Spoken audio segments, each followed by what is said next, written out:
What is going on, fellow Lugia bots? Today, I'm joined by two other big Lugia bots to give you guys the ultimate Lugia guide. Just to give a quick overview of what we're going to go through, I'm going to introduce my guests, Regan and Grant here. We're going to discuss playing Colorless versus Single Strike. We're going to go through some cards, cards that aren't 100% staple but can be included in the deck. I put out some common scenarios that come up that we can walk through as well. I'm going to go through a detailed matchup guide for both Colorless and Single Strike, and then we'll wrap it up. So I've called this first section the Lugia bots because between the three of us on this video, we have 10 major event top cuts with Lugia. We have number 1 here, Regan with 5. I have 3 myself, and then Grant has 2. So definitely a lot of Lugia knowledge in this video. But to start us off, we have Regan. He's one of the great young players in the game. Definitely the number 1 Lugia player. Regan, thanks for coming on. Do you want to introduce yourself to everybody? Sure. Yeah, my name is Regan Retzloff. I'm a second-year master now, and I only play Lugia. Nice. I think that says it well. All right, next up, another young star in the game. We have Mr. G. Shen himself. Grant, can you introduce yourself? I'm Grant Shen. I'm not as much of a Lugia bot. I've only played it like 3-4 times, but I do play it a lot. Okay, I love it. Nice to hear.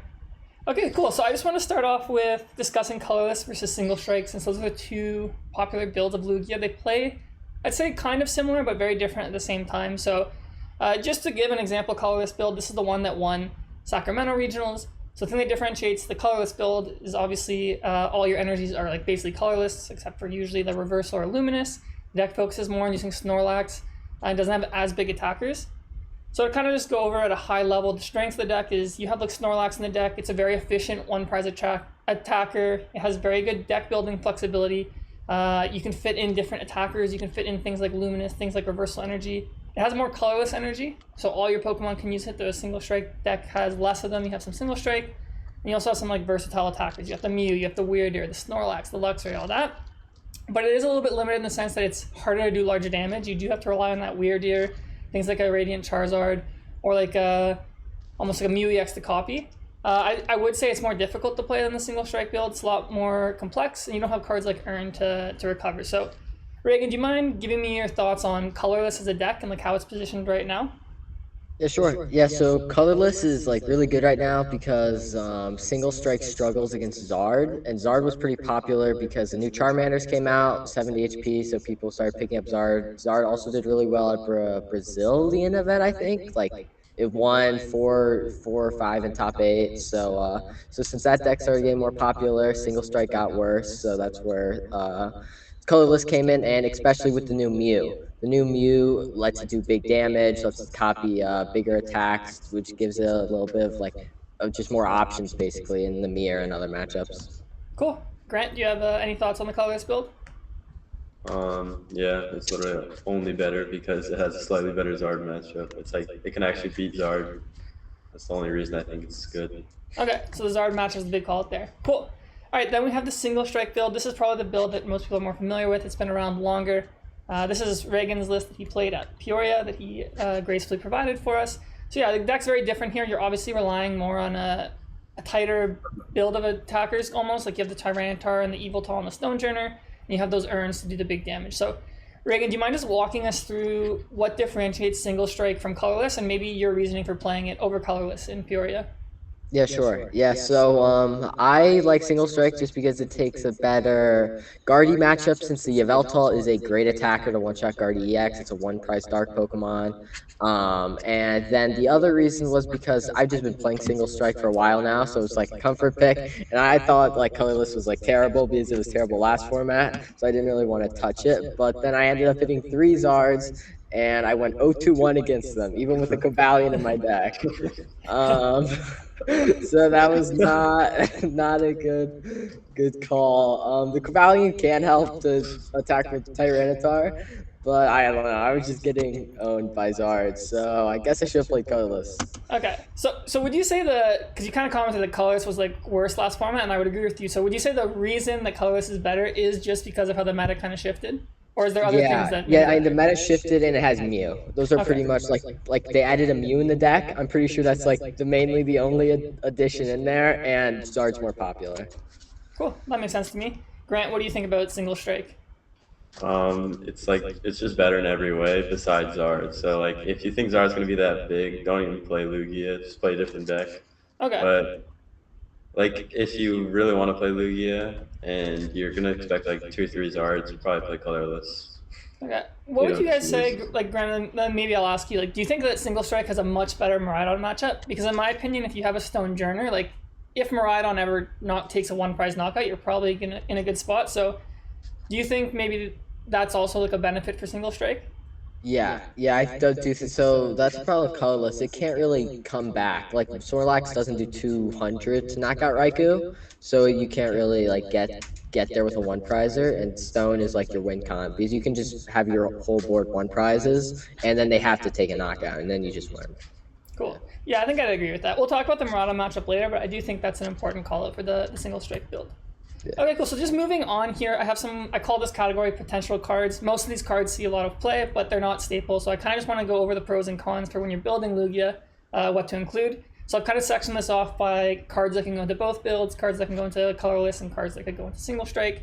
So just to start off, let's talk about Radiant Serena. I feel like this card has kind of decreased in play, but it's obviously very strong against Lost Box. So maybe Grant, you start here. Would you include Serena if you were building a Lugia deck? Probably if I was playing Colorless, I think I'd pick Zard over it. But for Single Strike, that card is broken because it just makes like Ogre's probably top 2-3 decks right now, like in terms of strength, and Radiant Serena just makes it way easier. So yeah, I'd play it. Okay. And then Regan, you played this in your build, I think, in Peoria. So can you kind of explain like why you think this card should be in the deck?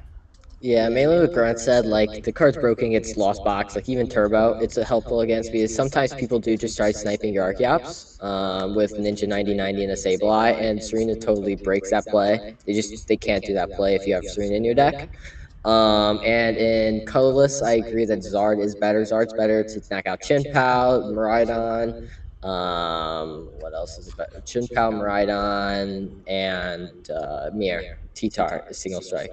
So it's good in Mirror too. So I think I'd stick with Zard, but if you do have a Serena, like a Radiant spot open in Colorless, you don't like Zard, maybe try Serena if you're having problems against Kyogre. Yeah, I think I'd agree with that.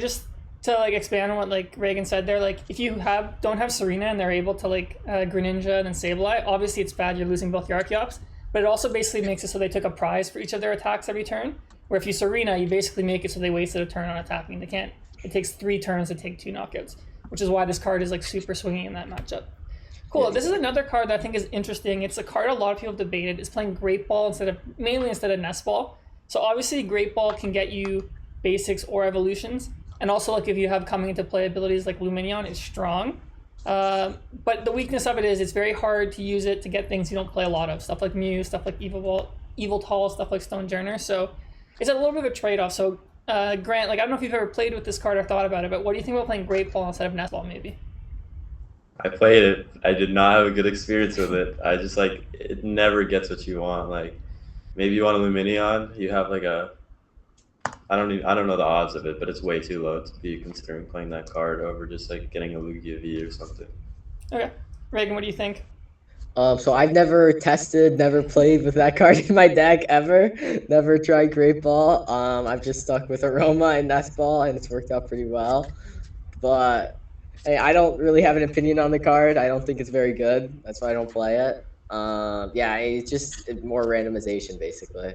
Yeah, I mean, it is random, like, and Lugia kind of has a little bit of randomness in it, but I do think, like, early game, this might be better for getting Archeops, but I think it's worse for, like Grant was saying before, like, getting Lugia. So this is definitely a card you'd have to, like, test out a lot or, like, make some, like, mathematical formulas or something to figure out if it's actually better, but I think the consensus has always been just to play Nest Ball and, like, lower your variance a little bit more. Yeah. Okay, so let's talk about Dunsparce, since I think Miraidon has kind of built up in the meta, and it is probably, especially for Colorless, one of Lugia's worst matchups. So maybe, Regan, you can start. Would you ever consider putting Dunsparce into Lugia to kind of help that Miraidon matchup? Yeah, so I definitely wouldn't put it in Single Strike just because you have the Stone Journer for your swing turn. Maybe you could try Dunsparce in Single because then they can, knock out your Lugias and you can get your extra turn there. They do have Raichu, so if they do power up enough energies, it just won't matter. The Dunsparce won't matter.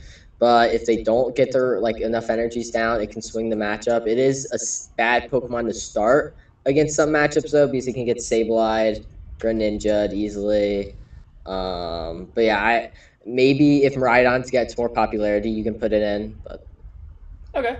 The other thing I was thinking about too is maybe against Lost Box they play Raikou. Would you ever bench a Dunsparce in that matchup, or do you just think 60 HP is too low? I think 60 HP is too low, especially if you're playing Colorless, because you don't want to have Lugia active anyway. Usually you just triple Snorlax and Iono, and usually that'll do it.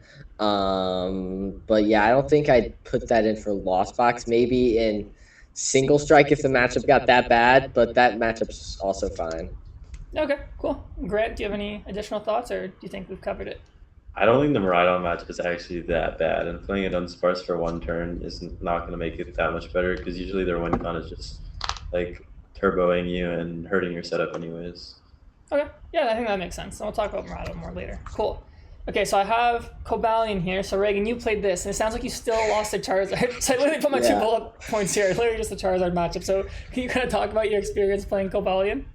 I mean, I T-Tar'd one Charizard. They then bossed up the Cobalion and knocked it out. And then I had a T-Tar and I couldn't take a kill. Or they either just Iono knocked out my T-Tar, and then I need a double earn T-Tar to take another knockout, and it just was not worth the slot. And you cannot pre-bench that card. They'll just boss it, and then your game plan's gone. You can't knock out a Charizard. Okay, and then I have the other card for single strike against Charizard, Ciaran's Conviction. Is this better than Cobalion? Would you ever consider playing this card maybe instead?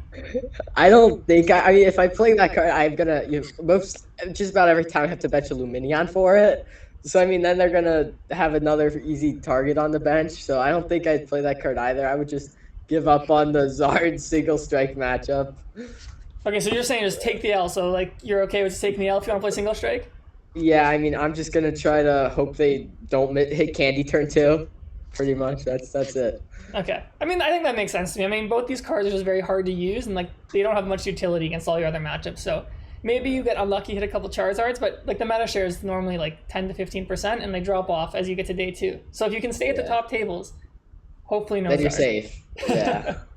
Okay, cool. I'm gonna move on to some of the colorless options here. So we kind of touched on this a little bit when we were talking about Radiant Serena, but Radiant Charizard is the other Radiant Pokemon. We actually saw the winner of Sacramento didn't play this, but I think all the other top cut decks did. So Grant, what are your thoughts on Radiant Charizard in the colorless build? I think it should definitely be picked over a third Snorlax. The card is just so broken against Miraidon and Chien-Pao. It can completely swing the matchup and throw them onto odd prizes. I would probably play it. Okay. Yeah, Regan, do you think so as well? Yeah, I think you should play it. I was surprised the finals guy didn't play it, right? Sorry, the winner. He didn't play it. He didn't have Zarden. Yeah, I think it's worth it just for those matchups that Grant described. I also single strike, like I said, knocking out T-Tar is never bad. Knocking out Lumineons doesn't hurt at the end of the game. So yeah, I think I'd include it. Yeah, I think basically the same as you guys. It's just that at the end of the game, if you can have a board with only one prizers, you can kind of just have a better prize map than your opponent. So yeah, if you can just eliminate all your Lugias, all your Lumineons, hitting 250 on a one prizer is just kind of insane. So I would agree with you. Also, the 3 retreat, you can you have 4 jets, right? Hopefully, if I started, hopefully I'm drawing a jet. Yeah. Yeah, I mean, you usually have 2 or 3 turns to draw a jet anyways. So I think I think when you used to play the old build of Lugia, starting with this always felt horrible. It was so bad. It was so bad. You're committing 5 energy basically to start with it, but. Now I think that's a little bit mitigated here. So yeah, I think Radiant Charizard should be in all the colorless builds for sure. Okay, let's talk about the other one prize attacker you can include in the colorless build, the Luxray. I think this saw play, in all 4 or maybe 3 of the top 8 decks we saw in Sacramento. So obviously this is very strong. I don't think Kerr played it. Sorry, Grant? I don't think Kerr played it. Oh, okay. Did Kerr not have it in? Okay. Yeah. I don't think so. Okay, so we had 3 people play it then. So yeah, obviously this is very strong for hitting meta-relevant Pokemon for weakness.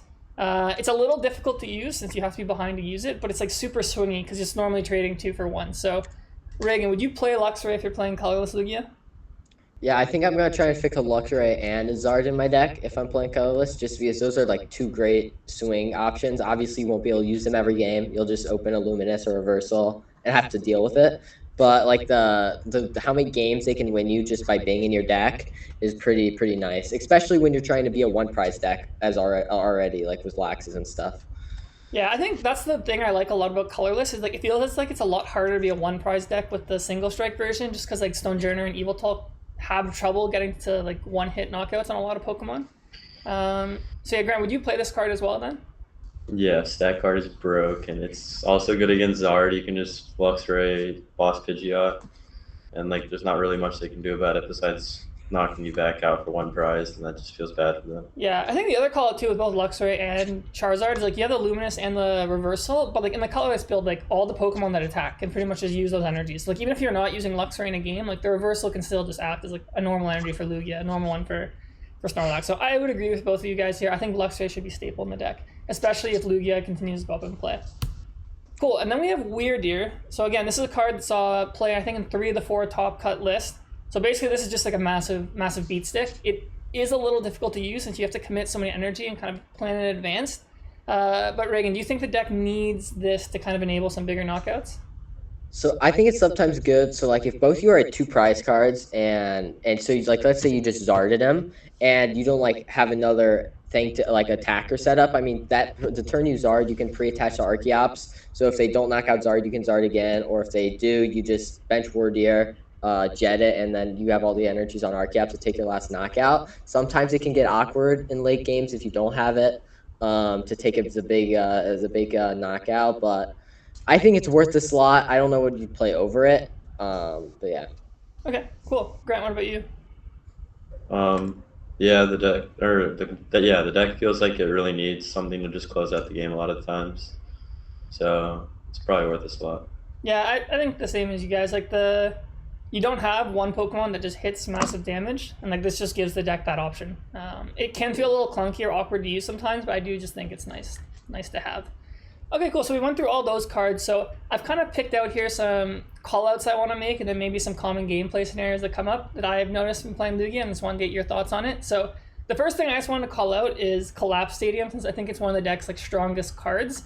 And I think almost all the lists, did play 2 Collapse. So Grant, can you maybe explain like how you should use Collapse when you're playing Lugia and like why it's such a staple in this deck? I mean, collapsing off 2 prizes is just super good. Just like getting the liabilities off the board, forcing them to go on to odd prize or just take 1 prize knockouts.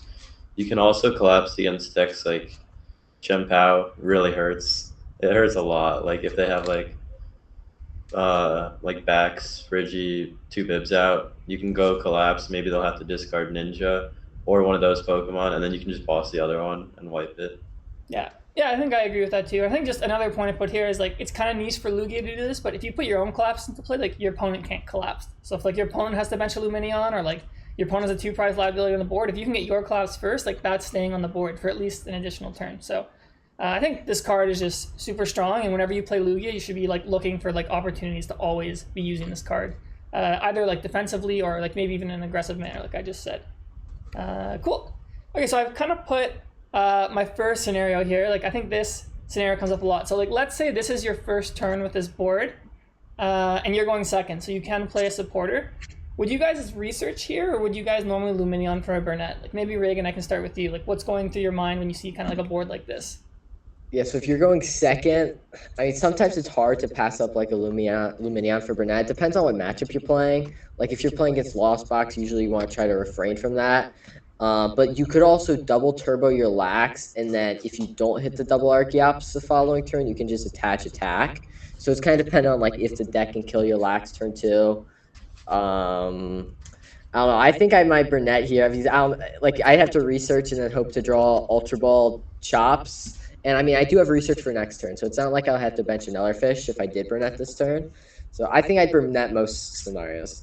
Okay, cool. I think another call that we didn't talk about too with Snorlax is that, like when we started the video, is that, yeah, like you said, like sometimes if you have a double turbo or an energy on it, like you don't have to Archeops turn 2, which if you've played this deck, you know sometimes you miss. So I think that's a really cool call out.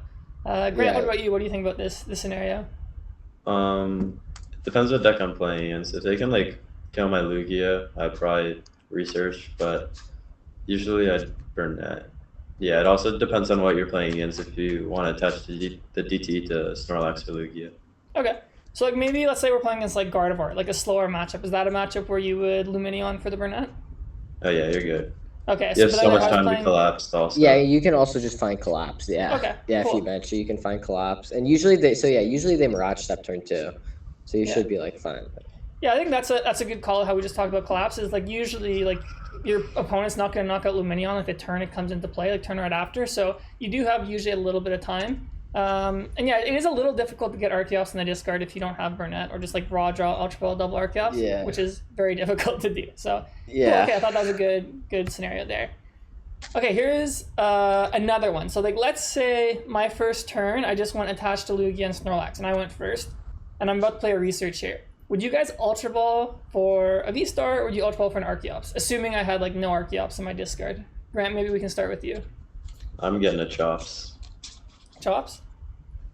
I think I'm also getting a Chops because I mean I don't have a Chops in discard, so I'd have to draw an Ultra Ball anyway to like get them in discard, and I can just get Vstar if I do that.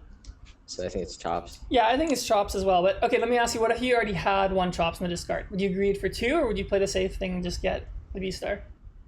I think I'd greed for 2. I'm more likely to get greed for 2 than greed for 1. I think I'm greeded for 2. Yeah, I think I agree because basically the way I look at it is like the only way to get Archeops in the discard if you have to play a draw supporter is to draw another Ultra Ball and get rid of Archeops. When to draw a Vstar, you can also use cards like Capturing Aroma. So there's just like more outs to drawing like the Vstar and like putting it into play, and it's just harder to get Archeops in the discard. So I would also just always prioritize getting Archeops in the discard. Okay, here's another scenario. So basically this is the same board as before, but I just added Aroma and Mesagoza. What order do you guys normally play your search cards? Do you guys normally Mesagoza first, or do you normally Capturing Aroma first to kind of like get some knowledge? So Grant, maybe I'll start with you. Which one do you usually like to do first? I'd probably Aroma first because like if I yeah, in this I'd probably get Aroma first. Because if I get a Tails, I can go. Wait, this is my first turn. I'm going second, right? This is your second turn. Like you can evolve this turn. Okay, yeah. So if I get like a Tails, I can get Lumineon and then Burnett maybe. And if I get a Heads, I can Ultra Ball. So. Okay. Regan, do you concur? Yeah, so usually you want Aroma first, just because Aroma for Vstar, and then you can Mesagoza and decide what you want off that. It's easy. It's more knowledge basically. You'll get off the Aroma. So usually it's always Aroma first, but yeah, I do Aroma here. Yeah, I think I would agree too. Just because if you, for example, if you flip Heads on Mesagoza, it's like a little ambiguous what you should get. Yeah. Because you don't know if you're gonna get Heads or Tails in the next one. Because like a Tails and Aroma kind of ruins whatever you get. So I would generally agree with you guys there as well. All right, cool. So I thought those were kind of like fun just scenarios to kind of talk through some sequencing and all that. But now let's get into the matchups, which I think is probably the most important thing. So I've kind of put colorless matchups here. Let me know if you guys disagree with me, but I basically put like any iteration of Lost Box I think is a great matchup you're happy to see. I think Urshifu is a great matchup. I think you're fine against Mew. And for slightly unfavored, I put Charizard. I put Gardevoir, assuming they play Temple of Sinnoh. If they don't play Temple of Sinnoh, I think it's good. I think the colorless is slightly unfavored versus the single strike, and we can talk about that. And I put Miraidon and just anything that plays Dura in the bad matchup. Would you guys more or less agree with that? I feel like Mirror, you're actually a little bit favored if they don't run Luxray. Okay. I don't know. Well, I have a slide for Mirror, so we can talk about that when we get there, because I think it's an interesting call out. Because you can also just Mew their T-Tar. If you play Radzard, you can Radzard their T-Tar. I feel like you're more flexible than them. Okay, cool. I think that'll be a good discussion. And for single strike, I think its Lost Box matchup is still good, but just like less good. And then I just like moved Miraidon out of bad to like slightly unfavored, just because I think of the Stonejourner, which we can talk about. Yeah. Cool. Yeah, I also think Guardy. Yeah, I also think Guardy's like a fine matchup for both decks. I sometimes Sinnoh hurts, but a lot of us like cut Sinnoh. Yeah, I think I agree with you, Regan. Like if they don't play Sinnoh, I actually think the matchup's favored for both builds. Yeah. Yeah.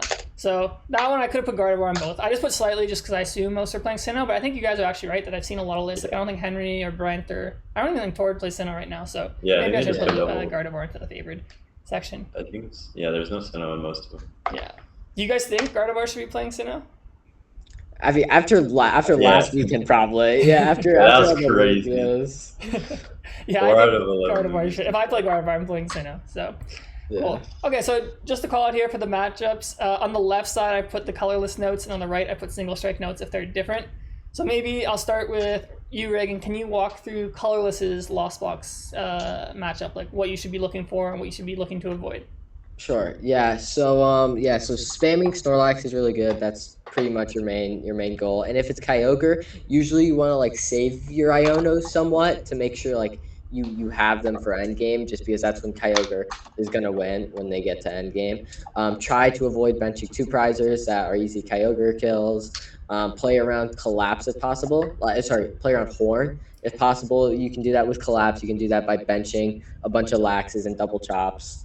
And then things to watch out for, maybe if they're playing like a more lightning build, like Lightning Kyogre, we put Estrada's build instead of Raymond's. Maybe watch out for like the Raikou kills on your Lugia.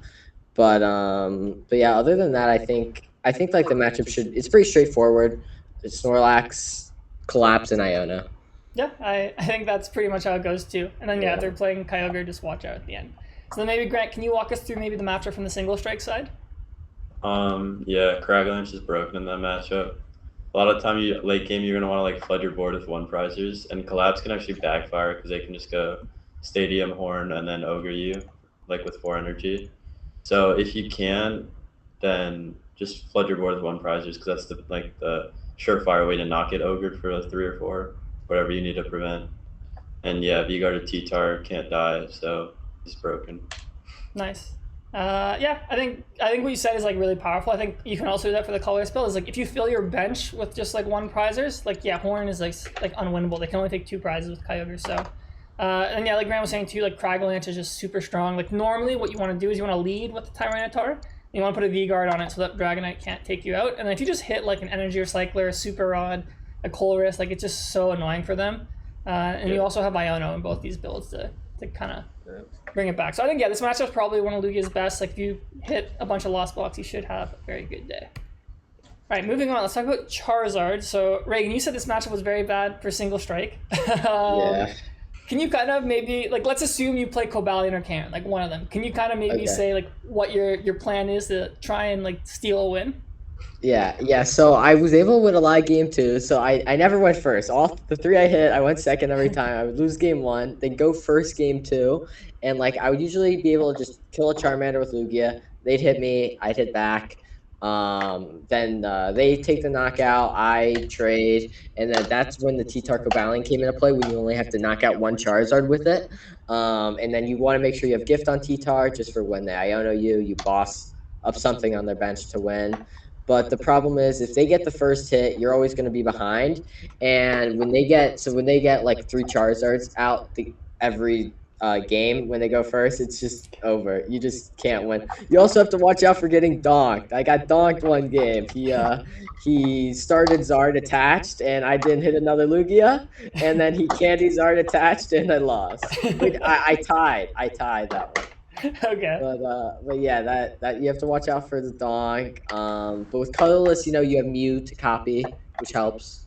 And more 1 prizers. Yeah. Okay, let's talk about maybe Colorless, because I think Colorless actually has a better time against the Charizard. So the one thing with Mew is to call out is, if you can make a board without any 2 prizes on it, if your opponent gets down to 1 prize, Mew actually knocks out Charizard perfectly. So that's definitely something I would call out, is if you're playing this matchup. I think also, if you do go second, like Regan's saying, with the single strike, like if you fall behind, like there's no prize map back. But if you do fall behind with Colorless, Luxray can actually come into play and take out the Pidgeot. So if that happens to you in this matchup going behind, I think always looking for Luxray is huge, since your other Pokemon are going to have a hard time taking out Charizard. And then you can also just use stuff like Snorlax to like 2-hit a Charizard, and you're trading evenly because it's a 1 prizer. And also I put here on both matchups is if you lead with Lugia into Charizard, like they actually can't one-shot it right away, but as the game goes on, Lugia just becomes like a useless attacker. So that's kind of my thoughts on the matchup. I think I've tested the Colorless versus Charizard a lot. Grant, do you have any other additional thoughts on this?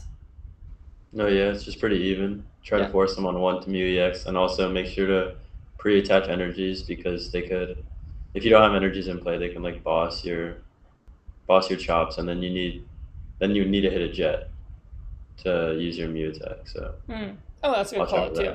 Yeah, I guess we haven't actually talked about that, but Do you guys normally like leave extra energies in play, or do you guys kind of just like use them as they come, like your Archeops? Because yeah, playing around boss is a big thing. So like maybe Grant, can you kind of explain like why you would put energy into play, or like what matchups maybe you can just wait? Some matchups is you're like more likely to run out of energy against. But like if it's like Lost Box, you don't really need that many because you're just gonna attack with Snorlaxes and stuff, and Colorless has so many. But if like say I had to research away 3 energy, then I might be scared to preload energy. Okay, makes sense. Regan, what about you? Yeah, so usually you want to have like a pivot on your board just in case they do knock out of chops. Usually that can be the attacker you attacked with. Also with Colorless, you can preload energies a little more than single just because you have Wardeer that can end up moving those energies to itself. So getting energies down isn't even like that bad since it's powering up an attacker at the same time. Yeah, I think that makes sense. I think the pivot's the big thing. Like I usually just leave like 1 energy on an Archeops or something so that I always just have an option to retreat if I have to. Cool. Okay, let's move to Gardevoir. So we kind of like touched on this earlier. So maybe Grant, I'll start with you. Can you kind of explain how the matchup would go from Colorless side, and like maybe can you say like with Sinnoh and like without Sinnoh how it would kind of go? With Sinnoh, without Sinnoh, you're just gonna attack them over and over again and win the prize trade usually. And then with Sinnoh, they're probably gonna like Iono Sinnoh you at the end of the game, and you're gonna like be trying to get like a big attack off. But yeah, you can also use Drapion to kill a Guard EX, which is like okay. It's not that good. Like it doesn't feel that powerful because it's usually just gonna be a 2 for 2. Yeah. And just so everyone knows, when we say like why Sinnoh is so strong, is normally what Gardevoir is gonna do is they're gonna Iono you to like 2 or 1 cards, and you normally put a gift on whatever you're attacking with. So if they obviously like shut off your gift, like you're just not gonna draw cards and get stuck. So okay, so you kind of said using Drapion kind of feels bad, but I've kind of found that like you kind of need to use Drapion, and normally you're playing from ahead. So even if it trades 2 for 2, like do you not think like that's all right, or do you think you need to use it as your last 2 prizes? Oh, it's definitely not bad. It's just like people like overhype it kind of as like the one play you have to make. Like you can definitely win without doing that if you just trade with Laxes and then get like a big KO at the end. Okay. And would you say big KO at the end, is that like a weirder play, or like what do you like when you say that? Yeah, whatever you need to attack with. Okay, I think that makes sense. Okay, so then Regan, maybe let's talk about the single strike matchup then, because single strike obviously you have dark types now, which is really good. So how does the matchup kind of go when you have the dark type attackers? Yeah, so usually you want to try to avoid benching 3/2 prizers because that's Gardevoir's main win cons are going 2/2/2. So if you can avoid that, then it should be pretty straightforward. Pre-benching your Veltal and attaching like 1 to 2 single strikes depending on how many you have prized is usually what you want to do. And then eventually you'll just draw boss up Gardevoir EX, take the knockout, and you should win the prize trade from there because you should also be getting first prize. So 2 for 1 usually will solidify the matchup. And with Colorless, it's a little like harder, but you do have Mew. So some Guardies like just bench Greninja and don't bench Manaphy. And if you can pull that play off, the game should just like it's the same thing as attacking with like a Yveltal. Knocking out 2 Curlias is broken. So that's a good play to look for. Okay, that's good. I'm glad you brought that up. Yeah, I think just the thing you said about like pre-benching Yveltal, why it's important is like sometimes what Gardevoir will do is like they'll boss your Archeops, and if you don't have both of them, like it's really hard to like set up an Yveltal in 1 turn. So yeah, and if they boss your Yveltal, like it's normally fine since they're taking 1 prize knockout. You can normally just do whatever. Yeah, and then you won't need to earn for T-Tar to attack again. It's pretty easy. Yeah, I kind of put here on the next board, this is kind of like a potential late game checkmate board I made if you're playing Colorless. So like for example, like normally you're up 2 prize cards, especially if you go first. And if they do play Sinnoh, they're going to put it down and Iona you. So you can actually like do stuff like pre-bench Drapion. And I think not just with Lugia, with any deck, is if you pre-bench something, your opponent bosses it, like your hand never gets reset. So you can just have boss or something. So kind of look for scenarios when you're playing Lugia, like if you can like kind of do stuff like this, where it's like you have multiple attackers set up and you're ready to knock out, whatever. Cool. All right, moving on. We got the Miraidon matchup. So I think this is kind of what keeps the Colorless Lugias down. But we've kind of talked about how single strike, it's actually not that much of a disaster. So Regan, can you kind of talk about the single strike matchup and why that build has an easier time playing against Miraidon? Yeah. So the reason you have an easier time is mainly because of Stonejourner. He's your one way out in that matchup because usually Miraidon will be taking the first 2 prize cards. They'll Generator and just Raikou your Lugia. And then you try to avoid benching. So you try to just have Lugia Vstar on your bench as your 2 prizer, because so then you can Stone, and even if they boss the Lugia, they can't do it again. So you can just Stone again and have a gift on it. And then you should hit T-Tar from there. And then Judge Path, some play Judge Path, and that's usually like Miraidon's best win con is knocking out a Lugia Judge Path and trying to disrupt you. Yeah, I would agree. I think the one thing I put here is like if Miraidon ever has to take a turn or they take a 1 prize knockout, they actually just lose because they're only attacking with 2 prizers. So your prize map is always going to be 2-2-2, which is just 3 turns. And if they ever take a 1 prizer, that's 4. So yeah, as soon as you can, just thrust Stone Journey into the active, and if they ever knock it out, like Lugia can knock out Miraidon and Raikou if they don't have a Bravery Charm, and then Tyranitar, if you have to, can knock out anything big. So yeah, I would say the matchup's fairly close. And like Regan's saying, like if you only have two prizes, like you start with 2 Lugias, you're actually just going to win because they don't have a way to take an additional one. And then I think the Colorless matchup is like, I'd say bad. It's like very hard to win, but Grant, can you maybe try and come up with a way you can win this matchup if you're playing Colorless? I mean, it definitely is winnable. Like, you can make them take a 1 prize knockout to KO them back, go down to 4, then they're on odd, and then you can go like Radzard at the end of the game is super good.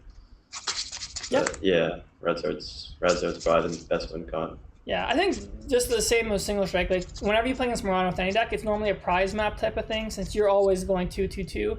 And like Grant's saying, like try and lead with 1 prize. So I kind of put like this is kind of like an ideal turn 1 board if you're playing like the Colorless version. Like you just put 2 1 prizers. So if your opponent has Escape Rope, you can give them another 1 prizer. And Lugia hits 220, which knocks out most of their Pokemon if they don't have Bravery Charm. So if they have Bravery Charm, just look to boss. Like you need to be taking knockouts every turn. And moving on, we got the Chien-Pao matchup. We have Grant Shen and myself, 2 big Chien-Pao enjoyers here. So Grant, how do you think this Chien-Pao against Colorless matchup goes? It's just like a straight 50-50. If they take the first knockout, it's kind of bad. If they like make you take your first prize as a 1 prize knockout, you need to cheat a prize, like KO a 1 prizer with a 1 prizer and not have 2 prizes on your board so they can't cross switcher you. So you can go back on the odd even prize and force them on odd prizes. So like odd and even prize is very big because you ideally just want to take 3 2 prize knockouts. But if you have to, you can go like lax on the backs or like lax 2-shot POW. Yeah, I would agree with that. Yeah, because the thing is like if you ever get into a 1-shot trade with Chien-Pao, it's like whoever gets down to 4 first wins because like it's very hard to knock out Chien-Pao with like something that's not Lugia early in the game because you need to use Charizard at the end. And then if you actually boss like a Baxcalibur with Snorlax, they don't actually have a good attacker to knock out Snorlax. Like they have to use Chien-Pao unless they're playing something like Kyogre or Wishy-Washy. So and then just like a niche thing too, like they play Greninja, so like you can Mew EX like to copy Moonlight Shuriken if they ever leave themselves open, but I don't think that comes up that often. And then maybe Regan, do you think the matchup's different for Single Strike? What would you do from Single Strike side instead? And pretty much the same thing. Try to have a 1 prize. If you go second, try to like even if you have to retreat a double turbo, it's worth it to try to get like your Yveltal Stone inactive, and then just go 2-2-2. That's pretty much just the whole only matchup. I agree. It's kind of like a beat stick matchup. So I put literally like this is the exact same board as Miraidon. You want it. And if you're playing Single Strike, you want like Yveltal or Stone Journer in your active turn 1 instead of Snorlax here. All right, let's talk about Mew. So Mew's kind of hovering around a low meta share, but it did get a top 4 with Rowan in Peoria. So the Single Strike version has some dark types. So Regan, how do you think the matchup goes for the Single Strike version versus Mew? Yeah, so if they're playing like the grabber, the path grabber version that's been popular recently, it's kind of sketchy, like Judge Path Grabber is their win con. If you get 2 Archeops down, you should not lose. But the hard part is getting the 2 Archeops down. Just try to open Ultra Ball double chops, I guess. I don't know. Judge Path Grabber is plus Luxray. Like they can also Luxray your trainer. Maybe try to like if you start Lugia, definitely get an energy on it because be prepared to like read the wind for a turn. But yeah, so if you can manage with like getting double chops when they're at 4 prize cards, it's definitely winnable because you can just give Yveltal and then take back the prize trade. But if if they take two prize knockouts, it's just over. The game ends. Yeah, I think something interesting you said is like, yeah, they play Judge Path. We've actually seen Pumpkaboo kind of like fall out of favor in Lugia. Yeah. So do you think it's like worth ever playing Pumpkaboo? I think Double Collapse is really strong right now, so I don't think I'd play Pumpkaboo because this is really only like the only path deck now that Tina isn't as popular as it was. So this is pretty much the only path matchup. And I'm not drawing Pumpkaboo if I'm getting Judge Path, Grab for Luxray anyway. So I'd rather just have the Collapse for other matchups. Yeah, the reason I don't like playing Pumpkaboo is because like, if I get Judge Path, like you're saying, like if I Ultra Ball for Pumpkaboo, like my other card better be like Miraidon or something. Yeah. Otherwise, I'm like, what am I getting Pumpkaboo for? So yeah, I'm personally not a fan of Pumpkaboo either. Okay, and then let's talk about the colorless version because you don't have the dark type attackers besides Drapion. So Grant, how do you think that kind of differs now? How do you have to like work your prize map with the colorless version? I mean, you could just slam the giraffe and then weird ear them, like that should work. But yeah, Judge Path Grabber is pretty bad. So yep, I think there's another thing too is I don't like that. Yeah, like Lugia with a V-Guard, like it's actually almost impossible for DTMU to knock that out. Like they need what, like 4 modifiers? So it's like if you just do that, normally a Lugia Vstar can trade like into a Mew VMAX. I think for both the decks, like we're saying, is like if you literally just don't get bricked by Judge Path, like you're gonna win once you set up. So yeah, I wouldn't be too concerned about this matchup. So I realized I forgot to put the mirror slide in, so you're not gonna get Grant and Regan for this matchup, but I think I can give a good overview. So mirror is actually kind of interesting. So I'm going to talk about the points on the screen are like colorless against single strike and single strike against colorless. The points kind of work as well if you're going like colorless against colorless, single strike and single strike. If you do single strike and single strike, it's literally just whoever takes the first knockout since the deck just trades one shots back and forth. Colorless mirror is a little interesting because you can use Snorlax. So you can Snorlax your opponent's Archeops, Snorlax your opponent's Snorlax, and like Weird Ear and like Mew kind of introduce some ways for the prize trade not to be completely even, since the colorless version, the only way to take a one-shot on a Lugia Vstar is to use Weird Ear. So I think that gets interesting. But normally, like in the mirror match, like if you go first and you knock out a V, like your opponent starts Lugia or something, like you should win. So if you go second, like I know it's hard, but if you can, you want to get a V-Guard if you start with Lugia. If possible, try and start with like a Snorlax or like a Yveltal or Stonejourner, just so your opponent's not taking 2 prizes. And if you're playing colorless, it's actually okay sometimes if you go behind, because if you play Luxray, which I think we discussed, like we think most decks should, that's actually a great swing card. You're going to take out a Lugia and trade a 1 prizer for a 2 prizer. So definitely look for that. And then if you are the one taking the lead, kind of be cognizant that Luxray is an answer if you're playing against the colorless build. So I kind of put in the single strike version. If your opponent starts with a Lugia in the active, like sometimes it might even be better to knock it out with Tyranitar, since they can't Luxray you back. The only way they'd be able to knock you back out is with a Mew or a Weird Ear, and in that case you're taking another 2 prizes. And also I like leading Tyranitar at the start, just because then they can't Radzard you at the end, since that's a huge way for them to swing the prize trade back in their favor, is just taking a knockout with a single prizer. And yeah, for the colorless side, just be cognizant that Mew can copy Tyranitar, so that's basically an even trade. I think one thing to talk about in the mirror is taking out Archeops is like massive now. Since, especially in the colorless version, like you need to build up a lot of energy to use Weird Ear. If you just take out your opponent's Archeops, like it's hard for them to reach for those big knockouts in the game. Like if you take against single strike, take out their Archeops, like it's hard for them to continually build Tyranitars up. So if you can like boss and then knock out Archeops, especially the colorless build using Snorlax, like that's a super strong way to approach the matchup. I think it's a great way to come back if you fall behind, or even if you're ahead, just to keep putting on pressure. So I'd still say the person going first has a massive advantage since you take the lead, but there are ways to come back. So just kind of look for the prize map, look for opportunities to use Luxray, look for opportunities where taking out Archeops is bad for your opponent. All right, then this is the last matchup I put on here. Like I think this matchup's pretty free. That Rapid Strike Urshifu. So Grant, like, am I correct? Is this matchup free? It is difficult to lose this matchup. Like I can't think of many things like. They kill both your chops, and then you just have 2 Lugia V-Stars, and you're just like, wow, I really don't care. I'm just going to attack you again. Yeah. I agree. If you lose this matchup, you should just put Lugia away. I don't know how you can lose, but yeah. Yeah, I think the only call out is they can knock out both your Archeops in 1 turn. But like Grant and Regan are saying here, like if you just have 2 Lugias set up, like this deck does no damage to them. Like Lugia's fighting resistance, and then and Teleon only does 140. So I think this matchup's Hey, you can also V-Guard Archeops, right? Yeah, V-Guard Archeops is broke. Yeah, then they can't even knock it out in one turn, and then they just lose anyway. Against Single Strike, they have to pull off the combo in one turn, because I could just bench Radiant Serena, and they're like, wow, that sucks. Okay, I never actually even thought about the V-Guard playing Archeops, so okay, yeah. V-Guard's so good on Archeops. Yeah, you can just V-Guard on Archeops, and it's done. You can't knock it out. Okay, damn. All right, so yeah, this is the freest matchup. If you play Lugia, this is what you want to see flipped over every round. Nice. All right, well, that was all I had prepared. Like, thanks to both of you so much for coming on and sharing all your Lugia knowledge. Hopefully this video was helpful for everybody. So just to finish off, was there anything we didn't touch on that maybe you guys want to touch on?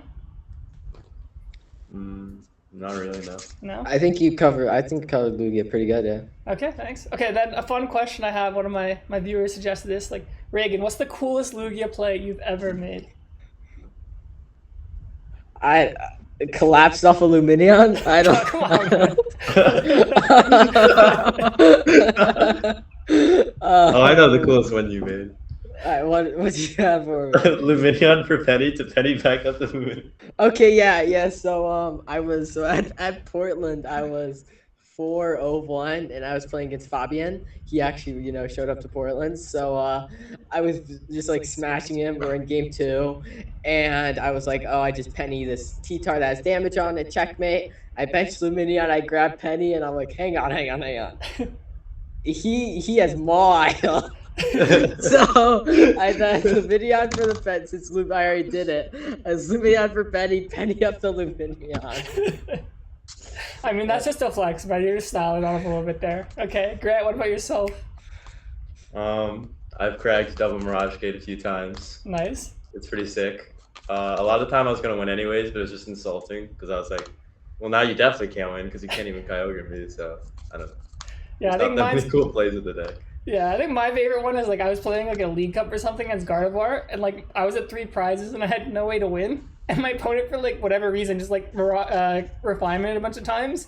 And, like, he left his deck with 2 cards, so I was like, all right, Craglanch for game. So that's a niche scenario we didn't call out, is if your opponent's not careful, Craglanch, decking someone out is a win condition in the Pokemon trading card game. So look out for that. But yeah, anyways, that was a great episode. Thanks so much for coming, guys. Regan, why don't we start with you? Give your shout outs, plug yourself, whatever you want to do.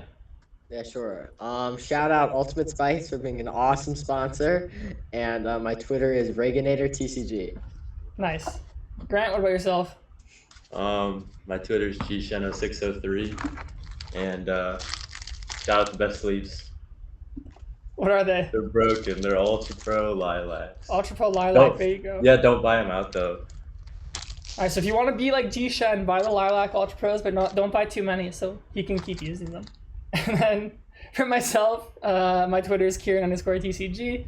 Like and subscribe, because I always forget to say that at the end of my videos. And then I have other guides too. I got Lost Zone with Raymond Long and Andrew Estrada. I got Chien-Pao with the other Chien-Pao Master, Lucas Zing, and I also have Gardevoir with Rowan Slavino. But yeah, thanks for watching, and hopefully this video was helpful. Good luck at all your future tournaments.